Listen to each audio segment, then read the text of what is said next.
Doug will show all the bad things or the worst things that can happen to you on me if you get caught in a clinch and you don't know what to do.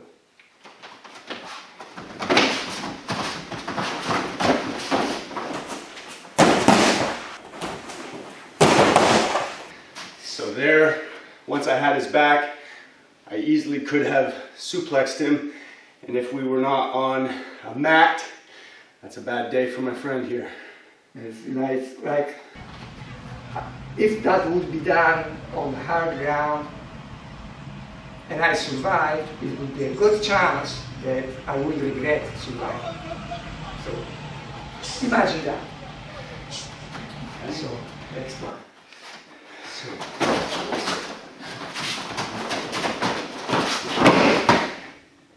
And now he can ground here. Ground and pound.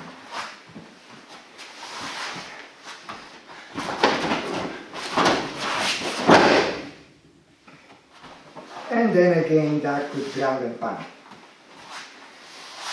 Before learning essentials of the clinch, look at two throws for slamming your attacker against the ground. The major outside rib, osotogari, and the shoulder throw, soinagi. First will be this outside rib. The details are, this elbow has to be in, okay? Make him uncomfortable, no matter where I'm holding him with the other hand. It can be under his arm, it can be here. Then, once I got that, make a step, preferably my toes point in more in the direction of his, in which his heels are pointing, than like this. I don't like this, like this. And then I will throw our friend. I hook up, or actually I circle my leg like so. Can look maybe from this way, because what I want to do is I don't want to just sweep his leg up. I want to sweep it in and up.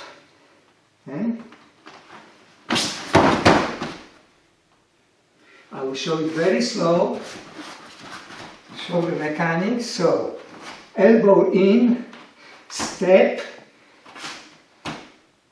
continuing of balancing, and now look what happens as I pull his leg.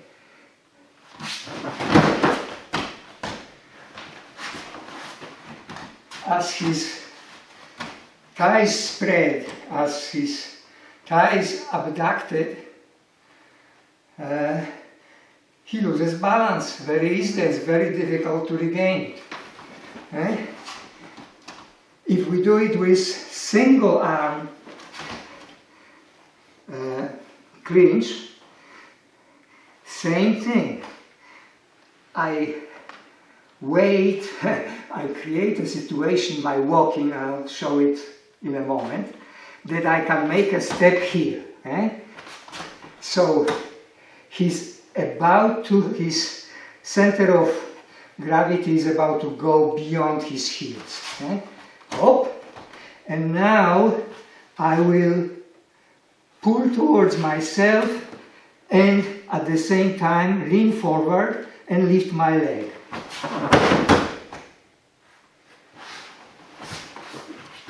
Did you get it? Okay. While we still at it, again, it doesn't matter if it's this kind of clinch or this kind of clinch. Don't you dare to throw unless he's uncomfortable and twisted. And don't you dare to throw or attempt to throw unless he's moving. So,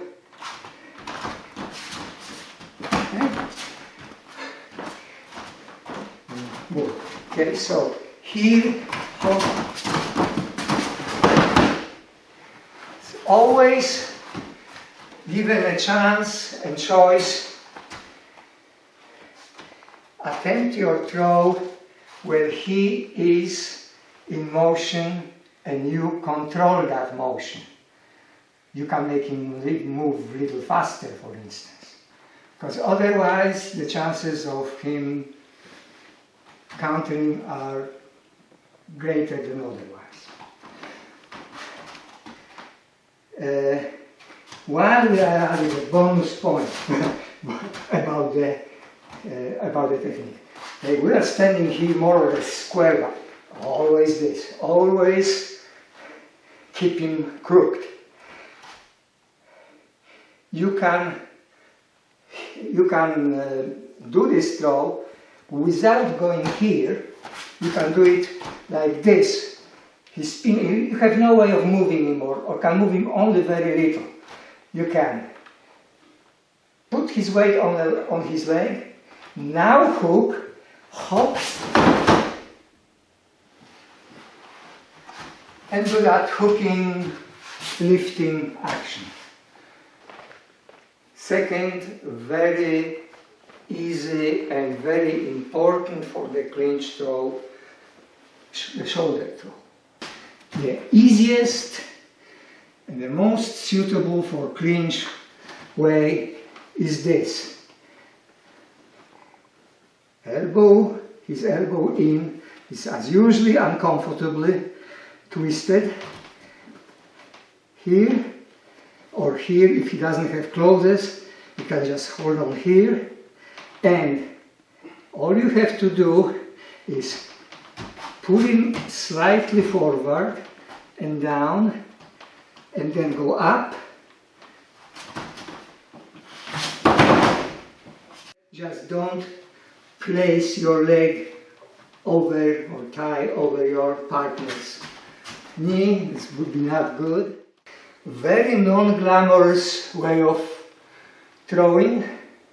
No big splat, but still he lands directly in front of you for your convenience. Okay, so down,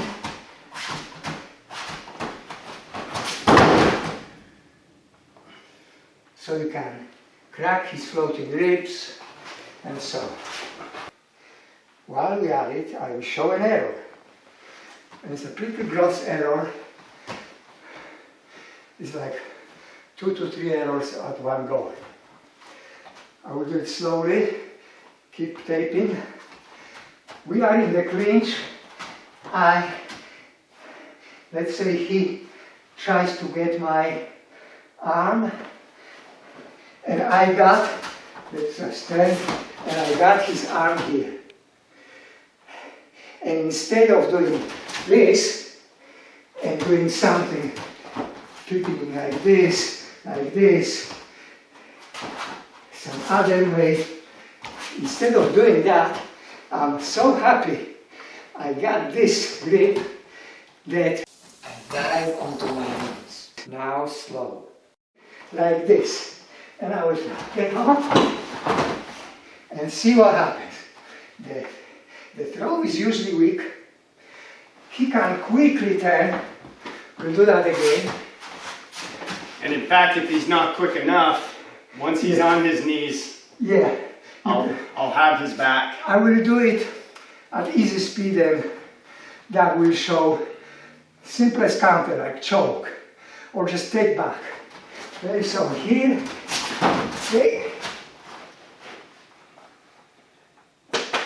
Okay. So there. But let's assume, or I do it a little bit faster. Pay attention. What happens here? I got here and out. Okay? It's a weak throw. And the errors are, I'll show it on the other side, the better for you to see. I land on my knees outside of the mat. It's a bad idea. I also allow his arm on my clavicle. So not only can crack my kneecaps. The throw is weak because it's on a weak part of my body. I'm driving with a weak part. Sometimes people do it even without contact. They just drag the arm down and slide into a kneeling, and somebody might roll over, but they're no worse for the wear. They can turn in the air and attack me. Compare it to this situation, okay? So here I am, he's clever, he hit his head, okay? I put my shoulder under, and clumsy as this throw is, it's not overhead, but it's way more difficult to counter than that slide into knees and pulling him over. In a clinch, the worst things, such as the suplex, happen after your back is taken, and that begins with an arm drag. Here is an example of an arm drag. Instruction on the proper technique of the arm drag and defenses against it are at links in the video's description. Now we will show essential points of the clinch that can be applied by people who don't even practice grappling or wrestling. They're that simple and so easy to remember them, and with very little practice get the sense of it. So here I am, and I don't want him to run behind my back, so I need to hold this tight because this is the arm he wants to free. Okay, free the arm, okay, and now he has my arm, can turn me around. So I don't want to let him do that. Always position yourself so it's difficult to kick you in the groin. Always protect your center line. Two ways. As I'm standing, it's difficult for him to reach my groin with his knee and so on. If I'm facing him, I should have legs like this. You see this? Okay, so if I'm here facing him, I want this position typical for karate, it's kachichidachi. So it's difficult to kick me in the groin and in between the legs, in the inner thigh. It's difficult to do it. If I have somebody in a clinch, is don't hold him just like that. I put his elbow in between us, okay? So right away that makes him uncomfortable. So here is the first thing. Second,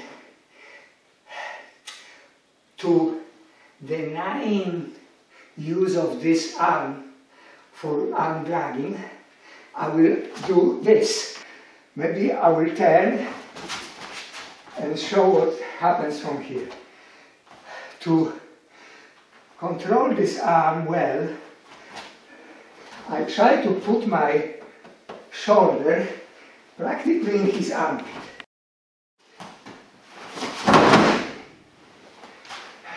I could also do the same thing of this discomfort here, and you see, cut his legs behind him. So hop. If you can't right away push his elbow in as hard and as far as it takes to twist and bend his trunk, you might need to first push his head away from your overhook. Here is how to do it. Please look there. If he's looking in the direction I'm working, he's strong. If he looks away, he's not so strong. So I want to push his head away. So we are in a clinch. Right away, I push his head like here. That makes him uncomfortable. Also controls to some degree his hips. So I'm here, so I press against his head. And now, if I want to do, 2 arms on one arm clinch, I can go from here into his armpit, but then I lose the head pressure unless his head is so close, because he can move it from here, okay? So I don't control it so well. Or I can continue controlling and then do my clinch, 2 arms on one, by putting my shoulder here, way lower, like way below his pecs. Okay? Then pull here. Now I turn around, or maybe not, and I also simultaneously press his elbow inward. Okay? So, now give me some resistance. Okay? So that head on his neck, or side of his head, makes his life difficult. Okay? And if I want to throw him, I will move him first, of course, and I will put my shoulder under his armpit, and then I can throw him. When he's about to take your back, do this. To keep him from getting further is, first of all, go down. I have one arm free, rotate him here, and face him like this. Okay? If he got a bad hand and is far away, I also go down, and to keep him from doing me in, lean this way, and now it's difficult for him to throw me. Suplex practically impossible. Okay? Lean. And then wait. Okay? And that would be another lesson. Okay. Again, you do the arm drag.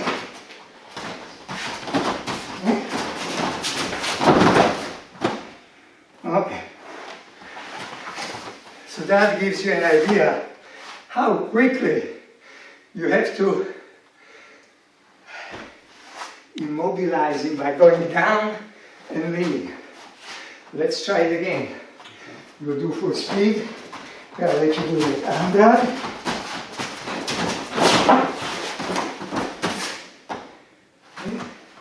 And again, groundwork finishes, continuation. Do you want to explain what you did to counter me there? Yeah, I did the same thing I did when he was doing it slow. I was leaning sideways and lowering myself.